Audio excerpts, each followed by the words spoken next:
ఈరోజు టాపిక్ కొంచెం హ్మ్. విచిత్రంగా ఉండబోతుంది. ఎందుకంటే, మనకి షష్టగ్రహ కూటమి. ఈ విషయం మీకు తెలిసిందే. జరగబోతా ఉంది మీన రాశిలో. అయితే ఈ ఈ సంవత్సరం కూడా కాదు. ఈ నెల ఫిబ్రవరి ఎస్పెషల్‌గా. ఈ టైంలోనే ఒక సీరీస్ ఆఫ్ ఈవెంట్స్ అనేవి one by one, one by one వెంటనే జరగడం. అది కూడా ప్రతీదీ కూడా సముద్రానికి సంబంధించిందే అయి ఉండడం అనేది, ఇది నా ఇంట్రెస్ట్‌ని ఒక రకంగా పట్టుకుందనమాట. హుక్ చేసింది నన్ను. సో, మీరు గమనించినట్టయితే ఇక్కడ ఒకటి కాదు 10, 12 సంఘటనలనేవి జరిగినాయి. ఏంటి ఒకటి ఆంధ్రప్రదేశ్‌లోనే తాబేళ్లు. మీరు ఇన్‌స్టాలోనో, లేకపోతే రీల్స్‌లోనో, షార్ట్స్‌లోనో, న్యూస్‌లోనో ఎక్కడో అక్కడ చూసే ఉంటారు.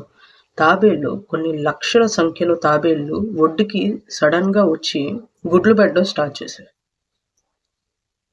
ఈ ప్రాసెస్ ఉంటుంది. కానీ తాబేళ్లు ఎప్పుడైనా ఒడ్డుకొచ్చి గుడ్లు పెడతది. కానీ అన్ని లక్షల తాబేళ్లు ఒకేసారి రావడం, అది కూడా నాట్ ఓన్లీ ఆంధ్రాలోనే కాదు, ఇంకో చోట ఎక్కడో కూడా జరిగింది. సో, అదొకటి. రెండోది ఈ వీటినేమంటారు? తిమింగలాలు. కిల్లర్ ఫిష్ అంటారు. కిల్లర్ వేల్స్ అంటారు వీటిని. ఈ కిల్లర్ వేల్స్ అనేవి ఆస్ట్రేలియాలో ఒడ్డు మీదకొచ్చి ఇబ్బంది పడి చచ్చిపోయినాయి. 1, 2 కాదు. అదొక సంఘటన. అది చాలదన్నట్టు ఓర్ ఫిష్ అంట. ఓర్ ఫిష్ అంటే ఏంటి అంటే, ఇది జనరల్‌గా 3800 అడుగుల్లోనో ఏమో లోపల ఎక్కడో ఉంటది సముద్రంలో. అది పైకొచ్చేది కాదది. పైన కనపడేది కూడా కాదు అది. సో, అది ఏమైంది? అది ఒడ్డుకి కొట్టుకొచ్చింది. అది ఒక్క చోట కాదు. అది స్పెయిను, మెక్సికో, ఇంకా ఇంకొన్ని ప్లేసెస్‌లో ఇంకో 2, 3 చోట్ల గూడా ఈ ఓవర్ ఫిష్ అనేది బయటకొచ్చింది. అది బయటికి రాదు. ఎందుకంటే అది సీ సర్ఫేస్ మీద ఉండేది కాదది. ఎక్కడో డీప్ డౌను ఎన్నో వేల అడుగుల కింద ఎక్కడో ఉండేటువంటి ఒక చేపది. అది పైకొచ్చింది. దీన్ని మెసెంజర్ ఆఫ్ సీ లార్డ్ అని కూడా అంటారు. అంటే సముద్ర దేవుడి యొక్క దూత అని కూడా చెప్తా ఉంటారు. అంటే ఈ ఫిష్ కనుక బయటకొచ్చింది అంటే ఏదో విపత్తు జరగబోతుందని సముద్ర దేవుడు మనుషులకి చెప్తున్నట్టు అని అర్థం అని చెప్పి, ఇది జపనీస్ చైనీస్ మైథలాజికల్ స్టోరీస్‌లో ఎక్కడో ఉన్నట్టుంది. ఓకే. యాంగులర్ ఫిష్ అంటారు. ఈ యాంగులర్ ఫిష్‌ని ఇదేంటి అంటే ఒక 1000 అడుగుల నుంచి 16,500 అడుగుల లోపల ఉంటదది. ఒక 5,000 మీటర్లు, 4,000 మీటర్లు అక్కడ లోపల ఎక్కడో ఉంటదది. అలాంటి యాంగులర్ ఫిష్ గూడా సముద్రం పైకొచ్చింది. దాన్నసల చూడ్డానికి గూడా ఈవెన్ దో స్కూబా డైవర్స్ అవనివ్వండి, ఇంకా వాళ్ళు డీప్ సీని ఎక్స్‌ప్లోర్ చేసే పీపుల్ అయినా సరే, అన్ని వేల అడుగులు కిందకి వెళ్ళే అంత కష్టం. అలాంటిది అక్కడెక్కడో నివసించేటువంటి యాంగులర్ ఫిష్ సముద్రం పైకి రావడం అనేది అదొక ఇది. అది కాక మళ్ళా కేరళలో లక్షలకి లక్షలు చేపలు అన్నీ ఒడ్డుకు కొట్టుకొచ్చినాయి. ఇది ఎక్కడో జరిగింది కదా! మన దేశంలో కేరళ స్టేట్‌లో జరిగింది. అది కాక టర్కీ ఫిషర్ బోట్స్ ఉంటాయి కదా! ఫిషింగ్ చేయడానికి వెళ్తూ ఉంటారు కదా! వెళ్ళినప్పుడు సముద్రంలో ఉన్నటువంటి సముద్రం యొక్క సీ ప్యాటర్న్ అనేది చిన్న చిన్న స్క్వేర్స్‌లో ఉండడం గమనించారు వాళ్ళు. వీడియో తీసి పెట్టారు వాళ్ళు. అవన్నీ గూడా మీకిక్కడ సైడ్‌లో పిక్చర్స్ గానో, లేకపోతే వీడియోస్ గానో ఎట్లోకట్లా ప్లే అవుతా ఉంటాయి చూడండి. వీడియోస్ ప్లే అవ్వకపోవచ్చు. పిక్చర్స్‌లో చూపిస్తాను మోస్ట్‌లీ. సో, చూడండి. అది చాలదన్నట్టు జపాన్‌లో వైల్డ్ ఫైర్ అనేది అంటుకుంది. అది కాక మళ్ళా ఒక 5.8 ఇక్కడ నేను రాసి పెట్టుకున్నాను. 5.8 మాగ్నిట్యూడ్ ఎర్త్‌క్వేక్ ఇక్కడ నేను రాసి పెట్టుకున్నాను. అది కాక కాలిఫోర్నియాలో 7.0 మాగ్నిట్యూడ్ తోటి ఎర్త్‌క్వేక్ వచ్చింది. అది గాక మళ్ళా రీసెంట్‌గా మన వైజాగ్, ఇదైతే నిజమో కాదో నాకు తెలీదు. వైజాగ్, విజయవాడ అండ్ జగ్గయ్యపేట. ఇక్కడ 7 గంటల నుంచి 8 గంటల మధ్యలో ఈరోజు వచ్చిందంట. ఎంత 5.3 మాగ్నిట్యూడ్ లెవెల్ తోటి వచ్చిందని చెప్పి అన్నారు. ఇవన్నీ ఇటువైపు ఉన్నాయి. ఇకపోతే ఒక దేశం కాదు, రివర్స్ అంటే నదులన్నీ కూడా ఎర్రగా మారుతున్నాయి రక్తం రంగులో. ఏ దేశంలో? ఒక దేశంలో కాదు, Peru, Japan, Russia, France, China, వీటన్నిటిలో కూడా బ్లడ్ రివర్స్ అన్నీ కూడా బ్లడ్ రెడ్‌కి టర్న్ అవుతున్నాయి. అదొకటి. ఇంకా విజయవాడలో కూడా మన ప్రకాశం బ్యారేజ్‌లో ఫస్ట్ అలర్ట్ ఇచ్చారు. ఫ్లోట్స్ వచ్చే అవకాశం ఉంది. ఫ్లోడ్ ఇంక్రీజ్ అయ్యే అవకాశం ఉంది అని చెప్పి. అది కాక అరేబియన్ సీలో ఇదేదో హంబ్యాక్ వేల్ అంట. నేనెప్పుడు వినలేదు పేరు. ఫస్ట్ టైమ్ వింటున్నాను. అది కూడా చచ్చిపోయి ఒడ్డుకు కొట్టుకొచ్చింది. హంబ్యాక్ వేల్ అంట. ఎప్పుడు నేను వినలేదు పేరు దానికి. కాలిఫోర్నియాలో బర్డ్స్ అన్నీ కూడా చిన్న చిన్న పక్షులు ఉంటాయి కదా! ఆ పక్షులన్నీ కూడా గుంపులుగా వెళ్ళిపోతున్నాయి. అది చాలదన్నట్టు కోల్కతాలో సైక్లోన్ అలర్ట్ ఇచ్చారు. తుఫాన్ వచ్చే ఆస్కారం ఉందని చెప్పి. దాని తర్వాత స్పెయిన్‌లో అనుకుంటా. స్పెయిన్‌లో అయితే ఆల్రెడీ ఫ్లోట్స్ వచ్చేసాయి. సముద్రం ముందుకొచ్చి ఇది చేస్తా ఉంది. ఒక వరద గనక ఉప్పొంగి వస్తా ఉంటే ఎలా ఉంటదో అలా వస్తా ఉంది. సో, ఇలా ఒకటి కాదు ఇంకో చోట ఇక్కడ ఇవి ఉంటాయి గదా! మిడతల దండు ఏదో ఉంటాయి గదా! అవి. అది ఎగ్జాక్ట్‌గా దేశం గుర్తులేదు నాకు. సో, ఇలా ఒకటి కాదు, 2 కాదు ప్రకృతి మానవుడికి ఎన్నో రకాలుగా చెప్తా ఉంది. సూచనలిస్తా ఉంది. అండ్ ఇక్కడ ఇప్పుడు నేను చెప్పిన వాటన్నిటిలో మీరు గనక సరిగ్గా చూసినట్లయితే ఇవన్నీ కూడా సముద్రానికి లింక్ అయ్యి ఉన్నాయి. సముద్రం అంటే it's nothing but water. Plus ఇక్కడ దీన్ని ఆస్ట్రాలజీకి ఎలా అన్వయించాలి? మీన రాశి అంటేనే జలతత్వ రాశి. సహజంగా 12వ రాశి.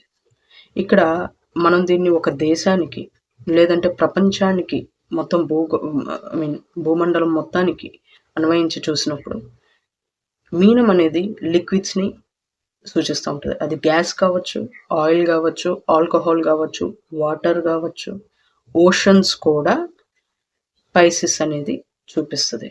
ఓషన్స్ ఇన్ ద సెన్స్ సముద్రాలు.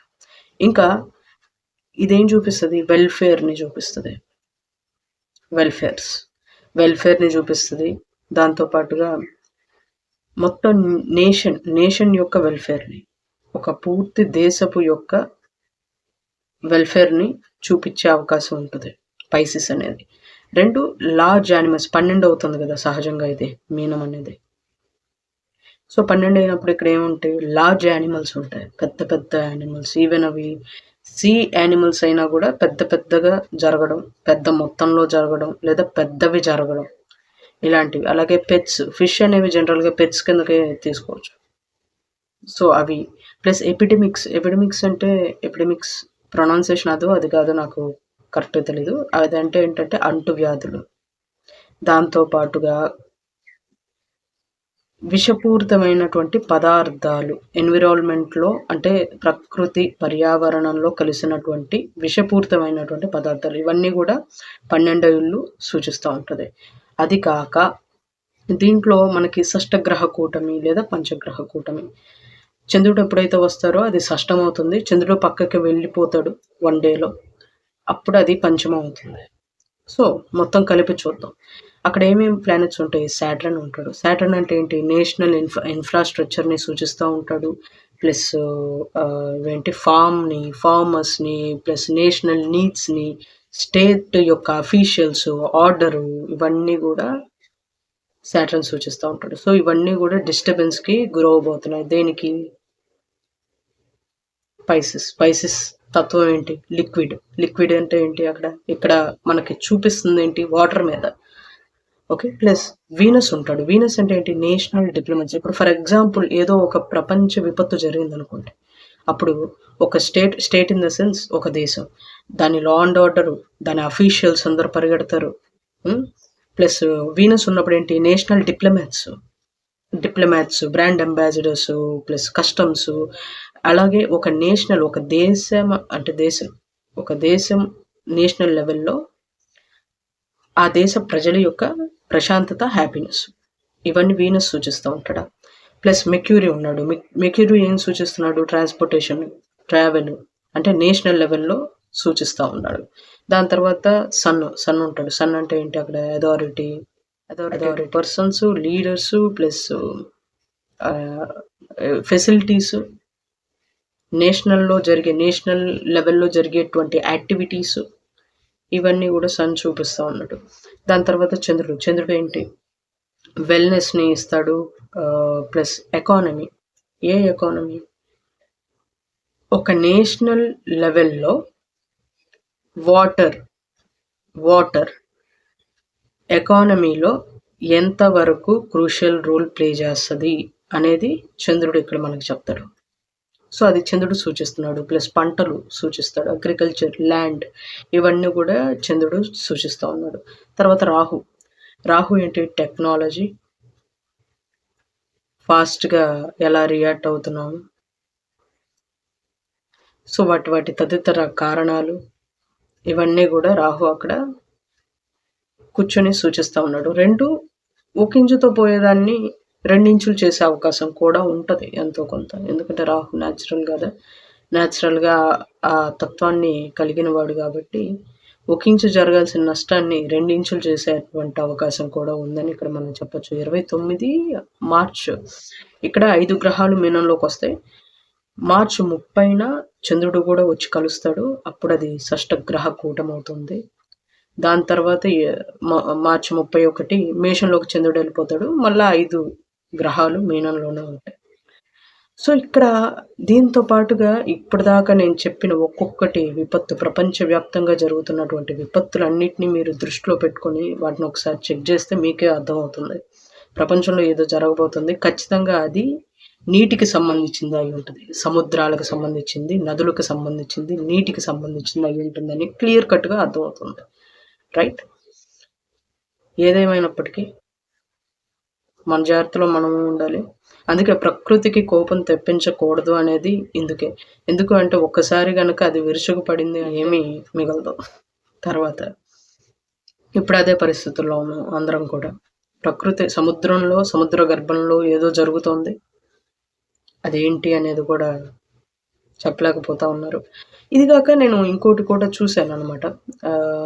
ఏదో జపాన్లోనే అనుకుంటా 9 లైట్స్ లాగా, అంటే ఆకాశంలోంచి ఒక స్ట్రైట్ లైట్ కిందకి పడితే ఎలా ఉంటుందో అలాగా ఒక 9 అక్కడక్కడే, అంటే ఒక రోలో ఉన్నట్టుగా కొంచెం అక్కడక్కడ ఉన్నాయన్నమాట. వాటిని ఏంజల్స్ అని అంటున్నారు. లైక్ ఇప్పుడు సముద్ర గర్భంలో జరుగుతున్నటువంటి ఈ ఇవన్నీ కూడా ఒక స్టోరీ ఉంది, మైథలాజికల్ స్టోరీ. జపాన్ వాడితో చైనా వాడితో గుర్తులేదు. సో వాళ్ళది ఒక స్టోరీ ఉంది. అదేంటంటే లివియథాన్ అని ఒక రాక్షస్ అనమాట. అది డ్రాగన్ లా ఉంటుంది. డ్రాగన్ తెలుసు కదా, సో డ్రాగన్ లా ఉంటుంది. అది సముద్రంలో ఉంది, అది బయటకు వస్తుంది ఇప్పుడు అనేది వాళ్ళ థియరీ. ఈ 9 లైట్స్ కనపడ్డాయి అని చెప్పాను కదా, అవేంటి అంటే ఏంజల్స్ అని, భూమిని కాపాడడానికి వస్తున్నారని అన్నారు. Okay, what ever it may be. ఇక్కడ డ్రాగన్ అంటే మనం మళ్ళీ గుర్తుపెట్టుకోవాలి, డ్రాగన్ అంటే రాహు. సో బేసికల్లీ మన పెద్ద ఆయన ఆడ కూర్చొని ఏదో చేయబోతా ఉన్నాడు. 1 ఇంచు చేయాల్సింది ఇందాక చెప్పినట్టు 1 రూపాయికి తగ్గది పెట్టాల్సింది పోయి 10 రూపాయలకి తగ్గది పెట్టేలా ఉన్నాడు. సో అది జాగ్రత్తగా ఉండండి. వాటర్ రిలేటెడ్ విషయాల్లో చాలా కేర్ఫుల్గా ఉండండి. అంటే ఈవెన్ దో అంటువ్యాధులు అంటే అది పెద్ద లెవెల్లోనే అవ్వాల్సిన అవసరం లేదు. మన కర్మగాలి మనకు అదేదో ఒక 6వ స్థానమో లేదా 12వ స్థానమో అయితే మళ్ళీ మనకు కూడా కొంచెం ఇబ్బందులు, అంటే చిన్న లెవెల్లో మనకు కూడా ఉండే అవకాశం అనేది ఉంటుంది. కాబట్టి వాటర్ విషయంలో క్లీన్ వాటర్ కన్జ్యూమ్ చేయడానికి ట్రై చేస్తూ ఉండండి. క్లీన్గా ఉండడానికి ట్రై చేస్తూ ఉండండి. మీరు ఇంకేదన్నా లైక్ ఇవే కాకుండా మీకు తెలిసినవి, మీరు గమనించినవి ఈ ఫ్యూ డేస్లో ఏవైనా ఉంటే జస్ట్ కామెంట్ డౌన్ బిలో, నేను కూడా తెలుసుకుంటాను. Thank you so much for watching. Thank you. నమస్తే. జై.